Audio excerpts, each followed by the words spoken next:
Salve, salve, palmeirenses de todo o Brasil e do mundo. Gostaria de pedir para vocês para se inscreverem em nosso canal, dar uma força aí para a gente poder crescer, continuar entregando um conteúdo legal para vocês. E, se possível, deixe o seu like e o comentário também. Valeu, obrigado. Avante palestra. Palestrinos e palestrinas, quando a gente tem que dar razão para o Mauro César, é porque a coisa tá feia mesmo. Vamos ver. Ele fez observações interessantes aí quanto ao time do Palmeiras.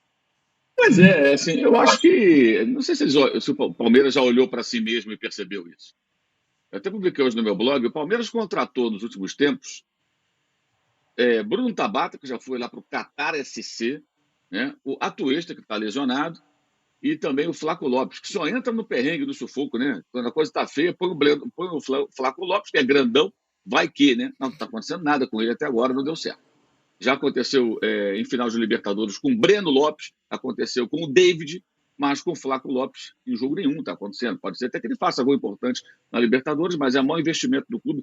Chegou a 14 milhões, né, de dólares e não deu certo. São 23 milhões de dólares em 3 jogadores que não deram resultado. Eu acho que o mercado do Palmeiras se mostra abaixo, né, do que se espera. E houve também, acho que um erro grave aí de avaliação. O Palmeiras perdeu o melhor jogador do Campeonato Brasileiro, o Gustavo Scarpa, um dos melhores volantes de atividade no país, com convocação, inclusive, o Danilo. Os dois foram para a Inglaterra, para o Nottingham Forest.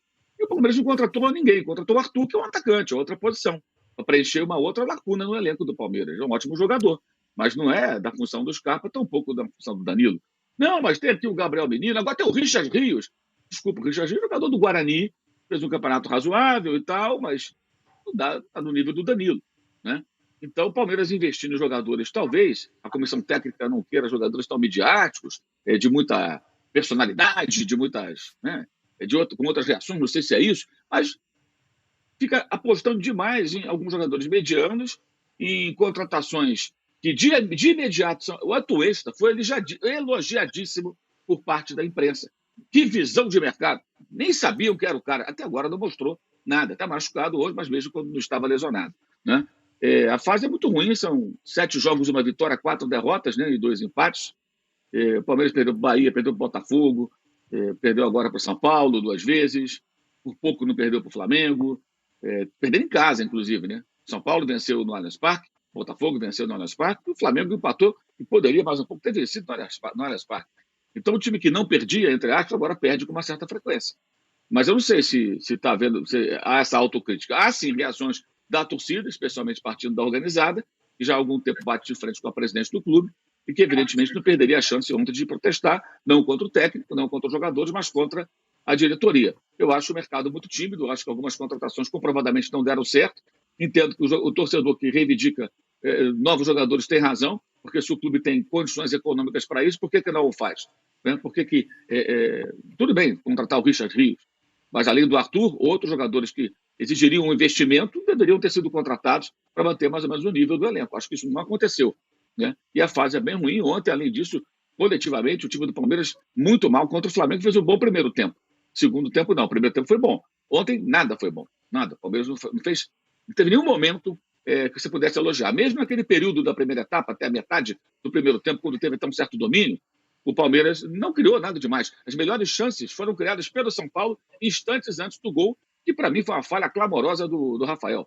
A bola fez uma curva, mas me desculpa, o goleiro profissional que joga no time grande, ele tem que ter recursos para numa bola maluca daquela ele conseguir de alguma maneira afastá-la, dando um tapa, dando um soco, e ele jogou para dentro do próprio gol. Achei um erro lamentável do goleiro no momento que São Paulo estava melhor e tinha criado 2 chances seguidas. A segunda até bem clara, quase fez 1-0, né? E acabou tomando aquele gol que meio que caiu, literalmente caiu do céu para o Palmeiras, que não estava jogando por isso. E o São Paulo manteve, inclusive, o controle emocional, técnico, e continuou fazendo seu jogo até empatar, virar, né? Teve que fazer 2 gols para valer 1, né? Mas virou o jogo, venceu com autoridade até. Essa fase do São Paulo é boa, e a do Palmeiras é muito ruim. Não? São, repito, 7 jogos e uma só vitória contra o Poçante Bolívar na Libertadores. Bolívar que está classificado e tudo, mas uma coisa é o Bolívar que vai lá para altitude, pontua bastante, coisa e tal, se classifica, outra Bolívar jogando fora de casa. Foi um jogo contra o adversário que não é desafiador e a única vitória em 7 partidas. Quer dizer, é um retrato aí de um Palmeiras que eu só acho que essa não é a pior fase do Palmeiras na era do atual técnico Abel Ferreira. Em 2021, o time teve uma fase pior ainda. que foi quando perdeu a Supercopa para o Flamengo, perdeu a Recopa para o Defesa e Justiça, foi eliminado pelo CRB em casa, ele ganhou fora, perdeu em casa para o CRB e foi eliminado da Copa do Brasil dos pênaltis, logo na primeira fase, perdeu o título do Paulista para o São Paulo, ficou 18 pontos atrás do campeão brasileiro, que foi o Atlético, mas ganhou a Libertadores. Então, obviamente, pela importância do título e pelas circunstâncias daquela vitória, tudo isso foi esquecido, né? Mas houve esse período bem ruim. Não fosse a vitória na Libertadores, nem sabemos se a comissão técnica permaneceria para 2022, porque foi um ano, tirando aquela final, que obviamente tem uma importância gigantesca, né?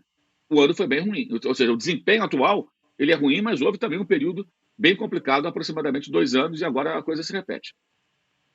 Bom, é isso aí, moçada. Infelizmente, temos que dar razão ao flamenguista Mauro César. Um abraço, avante palestra.